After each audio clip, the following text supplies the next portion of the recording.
Hi. Is it going to announce me? Maybe it isn't. I'm Leyla Seka. How's it going? I'm going to announce myself. I am the Executive Vice President of the Appexchange at Salesforce, and I have the awesome task today of interviewing 3 of the most amazing people I've ever worked with. I'm going to let them introduce themselves, but I'll give you the highlight. Tod Nielsen, Cathy Polinsky, George Hu. They all worked at Salesforce. They all did amazing things. They've all moved on and done new things, and we're here to talk about that. But first, introduce yourself, say how long you worked at Salesforce, and say what you're doing now. Hi, I'm Tod Nielsen. I was at Salesforce for 3 years, and I ran Heroku and the platform. I've recently started in January this year, where I'm president and CEO of FinancialForce. Woo! Hi, I'm Cathy Polinsky. I worked at Salesforce for 7 years and started out leading development teams for the platform. Then I went to lead engineering for an emerging business, which was Work.com. And then for the last 2 years, I was leading search and really building out our new search platform. Left about 4 months ago, and I'm now the CTO of StitchFix. George. George Hu. I was at Salesforce for 13 years. I started as an intern in 2001 and had a fantastic ride there. Did a lot of different things from products, marketing, platform, applications. And most recently, the last 3 years, I was there from 2011 to 2014. I was the chief operating officer. And since then, I left, started a company, sold it, and am looking forward to what's next. So. Yeah. So we wanted to do, Jason asked us to do this because they did a PayPal panel like this, and we thought we'd do something similar with Salesforce. So I wanted to start out just by asking you guys a question. Like, Salesforce has a strong culture. What stood out to you or stands out to you about the culture, and how have you taken something about that with you to the next thing you've done? Let's start with you, Tod. So I think the incredible energy and commitment to get something done. There was just an effort of, we're going to be successful, and that raw energy is powerful. Sometimes it wasn't always even the most focused. I referred to it, sometimes it was random acts of execution, but they were going to work the hardest to make that happen. Right. And so tapping that energy and that drive and that fire and bringing it to FinancialForce is something I'm working on right now. Totally. Cathy, what about you? For me, it was the relentless focus on customers. So Salesforce is a customer success platform, and focusing, I think that there was a great saying that no company will do business with you unless they trust you. And that's something I say regularly, and it doesn't matter what business you're in, it's just so true for an industry, and that's something that I take with me. What about you, George? I think that a lot of the secret sauce of Salesforce was really the incredible attention and energy put behind alignment, right. And transparency. And I remember when Tod joined, we had this process called the V2 MOM process, which we used to prioritize everything in the company. And not only does Salesforce have a kind of this rigorous or like almost religious focus on prioritization, every person in the company's priorities, their goals, their objectives is shared across the company. Even the management team's core V2 MOM is actually shared with the entire company. Every employee can see it. So there's not like a secret version for the management team. And that focus and that alignment allowed, I think, the company to successfully scale. So when I joined Salesforce, it was 150 employees. And when I left, it was about 16,000. And that process of prioritization was consistent all the way through. And I think Tod had seen a lot of companies, Microsoft, and was actually shocked at kind of how effective that was at our size. Yeah, no, it's incredible. And the other thing about the V2 MOM process is, if you've been at Salesforce a while, you become very good at drawing priorities and trading things off. And when you were a new person joining, I was like, what is this language? I don't understand. And it really took me a few years to appreciate how important it is for providing the transparency and the alignment, against a large organization. I mean, you guys read my mind. My next question was about the V2 MOM, which is our planning document at Salesforce, and it's sort of how we run the company. Nicely done. But have you taken any parts of that? Like, I agree. Like, we are a very transparent company. I just got out of our kickoff. It's going on right now, and we just told the whole company the plan from Mark's mouth all the way down.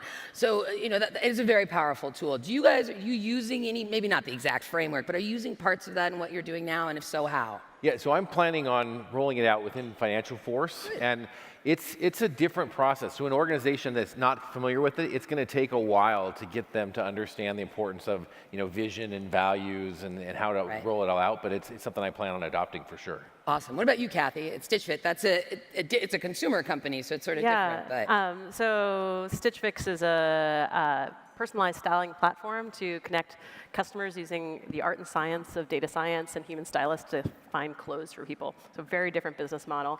But I used the V2 Mom for my first 90 days, and I drafted my own little plan of how I wanted that to work. And then the other thing that really resonated with me is just the methods. And during this kickoff, I remember Mark going up there and saying, what's more important, analytics or IoT? What's more important, platform or service cloud? And as many of you are customers, all of these things are important, and we have to do well for all of them. But when you're in an engineering team, you really need to be able to make these trade-off decisions when you're looking at projects that impact lots of the same teams. And so I'm seeing that as StitchFix is growing and this is hyper-growth mode, when we were small, it was really easy to know what to work on. And if you only have 2 or 5 engineers on something, you can't do that much. But now that we have a lot of new initiatives, we launched our men's line, and we're launching Plus this month. It's really difficult unless you are very specific about the things that you're doing and the things that you're not doing and what's important. right. Mark always has this thing, he says that if everything's important, nothing's important. I think he actually coined it with George. I think George wrote every V2 Mom for the first 16 years that we were doing them, so that's pretty interesting. George, what about you? I mean, you did write a lot of Mark's V2 Moms, so talk about that process. How do you write down a strategic document at the CEO level of such a big company and then have it reverberate down in a smart way? Well, I think that the process by which we did it, I thought was quite interesting. So as a management team, especially early on in the company's history, the way we did it was that the management team would get together in a room, and we always started the exercise the same way. It's actually quite illuminating if you try it, because I do this as a kind of a basic management practice. We'd have everyone in the room, the management team, and it would be there, sit down and have a piece of paper or your laptop or your phone or whatever. We'd say, okay, we want you to write down now each write down what's the single most important thing that the company has to do right now to be successful, number 1. Okay, then number 2, number 3. And then you sit there and you actually compare your answers, and those become, when you synthesize that, it becomes the values of the company, those 3 ideas when you aggregate them. And it's really amazing. Every time you do that exercise, you think you've been working with these people for months or years on the same projects. You think you're aligned, and suddenly you realize, oh my gosh, we actually are thinking totally different things. And anytime I found myself misaligned, I've come back to that process. I remember one year, Dreamforce, I did a walkthrough, and it just seemed off. Everything just seemed off. The things were in the wrong place. Priorities seemed off. And I went back to the team. I was like, okay, I want you to all write down the most important thing for Dreamforce this year, and number 2 and number 3. And what was interesting to me was that no one on the marketing team, when they wrote it down, had sales closing more deals as a top priority. They were focused on positioning and press coverage and customer excitement and education, but actually we'd forgotten that we were there to close $1 billion in deals. Kind of important, especially if you're a public company with revenue goals. So that process, both at a micro and a macro level, I've used. And actually, what's interesting is since I've left, as I think about my own future, I actually wrote a personal V2 Mom of the things I like, because a lot of times when you're thinking about you're moving so fast in your own life, you don't take the time to think about what really matters to me, what do I really want, and then it's just very easy to get, someone calls you, says, I got this great opportunity, and it's hard to synthesize unless you have clarity of what you want. So I've actually taken that core practice, and whether you use that or not, I think taking time to clarify, prioritize, and get alignment is just so critical. And I think just an underutilized thing in almost every company I've seen. Yeah, one other comment on this is the other side benefit you get is it lets you have an honest and transparent conversation with your organization on where the priorities are. And a common pitfall that a lot of tech companies make is they tell everybody, oh, you're super important, or oh, I love you most and you're great. And then when they don't get the budget they need or they don't get the resources, they feel gypped or disappointed, and a lot of managers don't have the ability to communicate clearly what's going on. Well, the V2 MOM process makes it very clear. Hey, trust is our #1 value. Yep. We're going to invest on that. And if you're not in the trust space and you're complaining about your budget over here in product X, you at least understand the context of the company and where it's going to put its priorities. Totally. I mean, I'm much like George. George is my mentor, so I'm much like George, and I have a personal V2 mom too. I wanted to switch to sort of a different topic for a second. So technology is thumping, crazy busy industry. Talent, right? I think we all agree the most important part of any company is the people inside of it. Those are the people that actually make all the things happen. So, at Salesforce, we have an amazing HR team, amazing HR leader. We recruit amazing people. Amazing people. So now you're off, doing new things. How do you think about building your teams, and what things from Salesforce, whether it be recruiting or interviewing or just sort of the process with which we hired and did stuff, that maybe influenced how you're building or thinking about your teams? So one thing that I joined Salesforce on Heroku, and Heroku was sort of this little anomaly in Soma that was sort of like, we're not sure what to do with it, so you take care of it. And the Heroku employees, the average age was 27. And so it wasn't quite in the Salesforce mode. And so I learned a lot as far as what their approaches were. And one of the unique things they did with recruiting is they created this concept of, we're not going to hire you until you complete a starter project. And so we would literally have an engineer come and work with other engineers over a course of 2 or 3 days on their own dime to build a project and test and say, okay, is that the kind of code we want on the team? And this whole idea of starter projects and really assessing the talents and keeping your bar at the level you want to be is super, super important, and it's something that I really valued at Salesforce. Yeah, that's cool. Cathy, what about you? I mean, you're building a giant engineering team in a growing company. How are you? And engineers are hard talent to find, as we all know. How are you thinking about it? I think some of the I would say some of the capabilities or characteristics of people from Salesforce are relentlessly customer focused, very execution and delivery focused, and also partnership focused, people who can collaborate across the organization. And then, across management, the thing that I think really resonated with me is managers who really care about their people. And you see that directly from Mark and the stories that he has, and it filters all throughout the organization. And I think that's kind of what attracted me to the culture at StitchFix as well, that we have a motto, kind, bright, and goal-oriented. And I think that some of the same capabilities and characteristics I see there as well as at Salesforce, and those are things that we really try to hire for. Want people who are really focused on goals and delivery, but very focused on customers and working collaboratively across the organization. That's awesome. And George is very modest. He actually left Salesforce, started a startup, and sold it to Twitter, which he doesn't talk about. But you built a team there, and you were the COO of Salesforce for many years. You were my boss for, I don't even know how many, a lot. How did you think about approaching a team when you left Salesforce and sort of moved into that new environment? Well, when you're in a larger company, so when I left Salesforce, 16,000 people, right? You start to build support staff, right? Teams, you have a recruiting partner. And actually, one of my great recruiting partners, actually, who's currently the head of the EVP of HR people at Salesforce, I think somewhere out there now. Cindy Robbins was she's here. Somewhere out there. She was like my first recruiting partner, fantastic. I had some great partners there.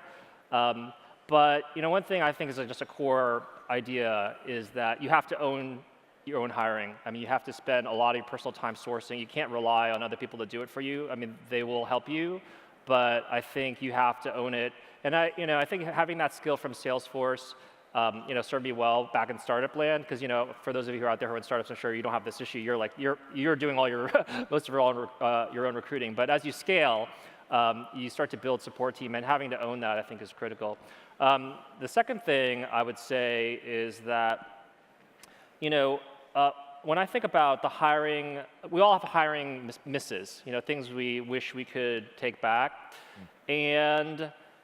For me, the #1 lesson I learned at Salesforce was do not hire because of time pressure. You know, do not hire because you have to fill a need and your gut tells you this person is like, you know, when you're starting to sell yourself about why this person is good enough to do the job. And if you have that feeling, you have to stop, because there's nothing that's worse than basically hiring the wrong person, then basically spending 6 months to a year sometimes to clean it up. It's not good for them, it's not good for you. And being patient, you know, aggressive, but also patient. And you know, when it's right, there's nothing more exciting than when you bring someone on your team that you know is the right fit, and you just know it's going to be a home run. It's great for the team, everyone feels it. And you know, when I think, you know, a lot of people ask me, you know, how do I move ahead in my career? How am I judged? And you know, one of the things I tell them is like the most basic way I judged people at Salesforce, because you know, there's always like the secret room where you're like the vice president promotion meeting, and everyone's like, what happens in the meeting? How do you, like, what's going on? And I say, you know, for me, it's always very simple. Like, you know, we look at the person, and the first thing we do is look at their team, and say, you know, has this person built like A players below them? And it's one of the basic things I would always. It sounds like a simple thing, but when I do a quarterly organizational review or like a QBR business review, and I'd have them pull out their org chart, and I'd say to the executive, okay, here's the org chart. Let's point to each of the people below and like, okay, is this an A player, a B player, or a C player? Just go through the list. It seems like a very basic thing, and you're expecting they're going to say A, you know, and there's like A, B, B, C, and you know, like, what's going on? It's actually very telling. They'd be like, oh yeah, I guess I have to do something about it. So understanding that dynamic, I think, is something that people, for whatever reason, they don't focus on it as much as trying to get the results. Right. But ultimately, it's the quality of the team that I think sets people apart for, you know, being able to take on more and more responsibility in a company. Totally. Anything to add, Todd? No. All right. So you sort of touched on something I wanted to chat about too, George. Was that you were talking about it in the frame of making a hiring mistake, which we've all done, and we've all. I made one, I think. I was not a hiring mistake. So speaking of mistakes, we all make them. We learn from them. But like, what's a mistake you made at Salesforce that helped you sort of change the path of your career, or sort of altered you? Maybe not even that, or just changed you a bit, made you better, made you worse, whatever you want to share. Todd, I'm looking at you. You don't want to go first. I don't want to go first. I'll go first. I'll tell you one. I made a mistake at Salesforce once. I got overly aggressive about trying to release too much code into our internal instance of Salesforce. And I was doing something, and I slowed the server way down, and I thought I was going to die because I thought the system was going to go down. And I learned right there that I should never, ever set release schedules for engineering. I should count on engineers to do that. So there's my mistake. Yeah. Anyone else? Similar Kathy? Is that, you know, on one of my early projects, I was so focused on getting something out the door fast that I wasn't paying attention and kind of letting some of the product managers focus on what we were building. And then we kind of missed the market. We kind of missed, like, when we released it, the adoption was not very good. And it was an early lesson of like, hey, I actually have to not just worry about like how we're building it, but what we're building and making sure that we're building the right solution for the customers. Yeah, I think my response to that will be a little bit more abstract. There you go. That's fine. And I'll say that one of the things I've learned in every place I've been is that problems don't get better on their own. And as much as you would like to ignore technical debt because you want to focus on sales, or ignore, you know, this personnel issue or whatever, that you just have to, you know, bite the bullet and do the right thing. And at the end, it's always better than you think it is. When you're facing the problem, you're like, I'll never survive this is terrible. But if you can actually say, we're going to fix this problem, be it technical debt or this personnel issue or this sales issue or whatever the problem is, and address it head on and be proactive, you're going to feel 1 billion times better, and your company will be better off down the road. There's many companies I've worked at where they didn't do that, and it sort of was a lingering pain around their neck for a long time. Totally. George, anything to add? He doesn't make mistakes. I made a lot of mistakes. You know, I don't know if I'll focus on a particular mistake. I will say this, which is that, you know, there's this phrase that we sometimes use. We call them psychoses. And, you know, Mark would often talk about having these psychoses around, you know, self-limiting thoughts or beliefs. And, you know, one of them is around talent, actually. So, you know, when you're rising up as an executive in the company, or you're a young executive, you have this idea of like the type of, the level of person that would be willing to come work for you, right? And you have a mental block of yourself. You're like, oh, I think I could attract this level of person, but this level of person would never come work for me. And one of the things that when I was having people around me help me break through those things, I think was super helpful. I'll never forget, the first time I was, I just joined Salesforce a year or two in. I was a manager level, I remember I was passing someone in the hall, and they said to me, oh, and they called me an executive, actually. And that was a psychosis I had, that I was not I was a manager level. I think I was an executive in the company, and maybe I was, maybe I wasn't. But when this person called me an executive, suddenly my self-image, my self-belief changed. I was like, oh yeah, I'm an and the way you carry yourself, the kind of decisions you make, interestingly enough, can be different just when you look at the world differently. And I think that plays out in a lot of business decisions too, right? You think about how your products are structured or your go-to-market, and you get a psychosis around, oh well, of course we're going to have 20 products because we have these 20 product teams, and we branded them all, and we marketed them all, and then you realize, oh, well, actually the customers don't really care about these 17, they don't care about these 3, and just reorganizing your mind over and over again, and looking at yourself objectively and saying, where am I mentally blocked because I have a belief that is limiting me, is something that's hard to do, and that's why you need mentors and people who can look outside you and tell you, what you've done wrong. And a lot of my mistakes, frankly, just come from not executing to the capability that I really could do because I just blocked myself. They wrote an article about this about me because I was very blocked too, and you unblocked me, and then I sort of and it was a little hard to hear maybe, but it was the best advice anyone ever gave me in my life, right? Changed my whole career. Okay, so there are a lot of really successful people that have come out of Salesforce, like you 3, so many others, it's hard to count. Why? What is it about Salesforce that sort of churns out these people that go on to crush it and do all these amazing things beyond? What do you guys think? We've sort of talked about it, but is there something other, little secret saucy thing that you think really breeds this type of human? So I think some of the things I talked about is, right. It's really people who are focused on results, who are focusing on customers, but are just nice people. And I started saying this is that Mark has a very generous soul. So there have been times in his career where something has happened with an employee at Salesforce, and pretty much every executive at the company knows of some person in the company has had a tragedy or a struggle, and he's personally helped that person. And the thing about that is it creates this culture within the company that other people do it too. So if you see someone in your team at a very smaller scale where you know that you could do something to help them, people go out of their way to do it. And I think that really sets the tone for who we are, and really inspires a lot of people to go on and do great things elsewhere, whether it's in their company or in the world at large. Yeah, I think it's also part of it if you look at when Salesforce started, it was early days of the cloud. So you had to be a disruptor and believe and fight. And then when you look at how our industry has progressed the last number of years, it's disruption is ripe. And since software as a service is becoming the standard paradigm, if you're at Salesforce, you've sort of learned from the mothership what software as a service is, and you can be a disruptor, and you can really influence and make an impact on the world. And a lot of folks just say, hey, I want to try to get my own Salesforce and do my own thing. I'm going to give kind of a weird answer.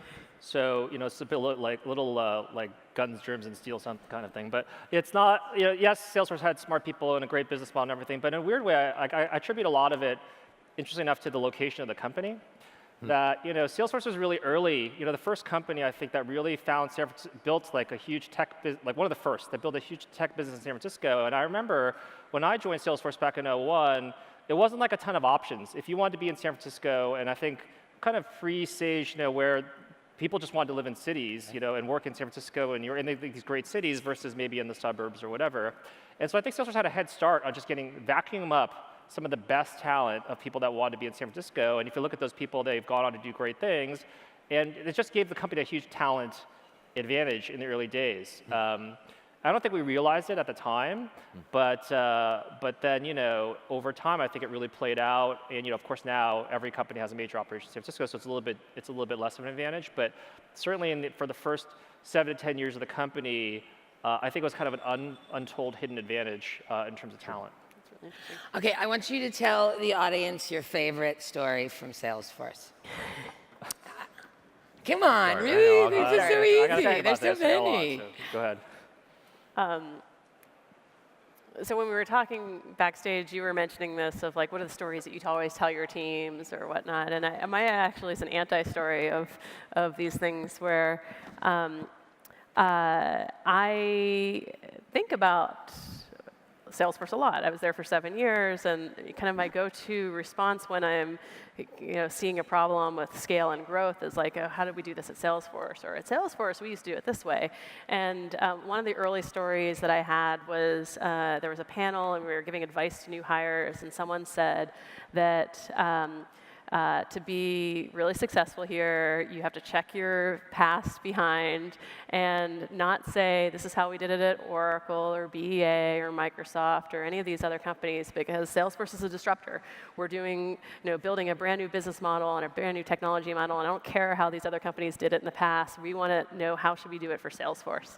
And so that's been the story that's in the back of my head every day of like, you know, I'm a company that's a disruptor and doing something completely different, and you know, maybe it doesn't really matter how Salesforce did it. I should really think about what makes sense for StitchFix and really come up with solutions there. And so that's, you know, just was a really great piece of advice that I try to hold every day. That's awesome. So I guess my favorite story is probably my Heroku experience. You know, when I started, the Heroku team was sort of this wild bunch of crazies in Soma, and so all of them hated Salesforce, and everybody at Salesforce hated them. And I was the broker trying to say I'm okay. And so I would start off every meeting by saying, I'm sorry. And I didn't matter who I was talking to. It was like, I'm sorry to Salesforce people. I'm sorry that we were entitled and we treated you badly. And then to the Heroku folks, I'd say, I'm sorry Salesforce feels like they bought you, because they did. And so then I would sort of bridge the gap, and it was a lot of work to kind of bridge these two different groups. And I was finally able to do it by having a meeting with them and saying, you guys, I realize you're frustrated, but it's okay to have a rich uncle. Let's not be the entitled, rotten nephew. Let's be the favorite one. Let's be the one he wants to give the keys to the car to and says, this is great. And so over the course of 9 months or a year, I was able to get him to understand, hey, there is value and there is benefits, and to, you know, synergize them with the mothership. And you know, I left in June, but I actually feel really proud about that work of integration and getting it back into Salesforce and getting that team to feel that now they're a part of the company and can make a difference. And I think that what you did there helped us with lots of acquisitions. I mean, you deserve a lot of credit for sort of helping us through that a little bit, thinking about that. Acquisitions are hard. Yeah. Is your favorite story that I worked for you, George? Is that your favorite story? It's really hard. I don't like have one favorite story. You know, I guess I'll just not answer your question and talk about something else. So You've been doing that a lot. I'm good at that, I think. So, you know, it's a little bit answering your question, but you know, a lot of times when I fly around the world, right, as the COO, I would always get the same question no matter what office I went to, and it didn't matter like whether it was in Paris or Tokyo or Munich or, you know, New York. They would always ask, you know, Salesforce is growing so fast. How do we like preserve the culture of the company? And these are a lot of times. It was interesting because a lot of these people from people that have been hired in the last 6 months, and they thought now they got the culture and they wanted to make sure it got preserved. And you know, it's interesting because Salesforce is one of the few companies I think out there that doesn't try to, at least when I was there, didn't try to document its culture. Like it wasn't like one document that said, oh, here's all the things that we stand for as a culture. And so, you know, I got to thinking about that, and you know, I thought a lot, and I realized, you know, the culture is really embodied in the stories that you tell. You know, and Cathy alluded to some of the great stories of, you know, taking care of employees that were, you know, in need. We had an executive who's, you know, I think daughter got into like a huge car accident or something, and you know, the company immediately jumped in and, you know, flew her, you know, the best. I mean, everything just like dove right in. And stories like that But when I'd fly around the world, a lot of the stories I would tell were intended at cultural detox, okay? And what I mean by that is that we'd hire these people from bigger companies, and that's kind of the way that our industry works, right? You typically look for people that have done it before, and people in bigger companies want, somewhat more entrepreneurial experience. So, when you're at Salesforce, you're getting a lot of people from Oracle and SAP and Microsoft and VMware, or whatever the company is. And, the larger your organization is, the more people generally don't get rewarded for basically speaking up. And I remember I once flew to, I was in Paris, and I was talking to our French marketing manager, and I said to him, your lead conversion rates just look like terrible. Like, what's happened? And he goes, well, right now, all of our telesales is in Ireland, in Dublin.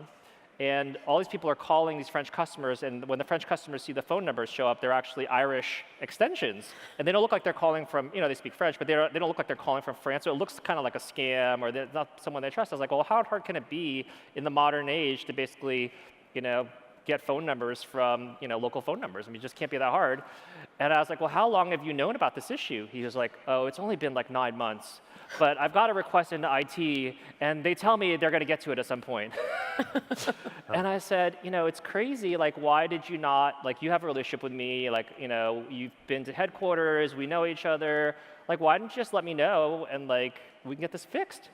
He goes, oh, you're the CEO of the company. I don't want to bother. But that's all code for, I'm afraid if I speak up, that something really bad's going to happen to me. And, nothing bad happened to him. Like, we fixed the problem in, 3 days. Got the phone numbers changed, and I go around telling stories like that because I'd always just go around saying you have to speak up, you have to communicate, because the truth of the matter is most executives in big companies have no idea what's happening. We all don't know anything. No one tells us the truth. Everyone lies to us. Your direct reports will tell you everything's perfect, and I've got my crap together. And you have to break that, and that is really hard to do. And so you have to go around just telling story after story after story. Because I remember we bought a company in some other place, so I won't say where it is. We bought a company in another part of the country, and I remember once I went there to visit after the acquisition, and I noticed that they had these photos of all these employee bobbleheads. And I was like, oh, this is great. Yeah, we make a custom bobblehead. Our company tradition is make a custom bobblehead for every employee on their 1-year anniversary. This is great, but there's only 50 bobbleheads here. There's 150 employees of the company. What happened? It was, oh, after you bought us, they said there wasn't any budget to do bobbleheads, so we stopped it. And I was like, well, how much does a bobblehead cost? Like $20? And I went to the guy. I was like, oh yeah, we cut the integration budget, so things like bobbleheads are a waste of money. We had to cut it. Classic. What the heck? So you have to go around and just tell story after story to break people's perception of the culture, because otherwise it's filtered through 16 levels. So I totally some of the agree. things I remember. I think that, so unfortunately we have to go, but I do want to say this when it comes to storytelling on George's point. The story of Salesforce is long and wide, and the nascence of it's part of how this came to be. Jason was one of our partners, and then this all exploded. But I will say the story of Salesforce is richer because the three of you are in it, and the nice thing I like about my company, because I still work there, is I still feel like you work there, even though you're far away. So, I hope you guys got a little bit of a sense of what it's like to be inside Salesforce from our Salesforce Mafia here. Cocktails are on, ladies and gentlemen, all over this building. Go wild. Woo! Thank you.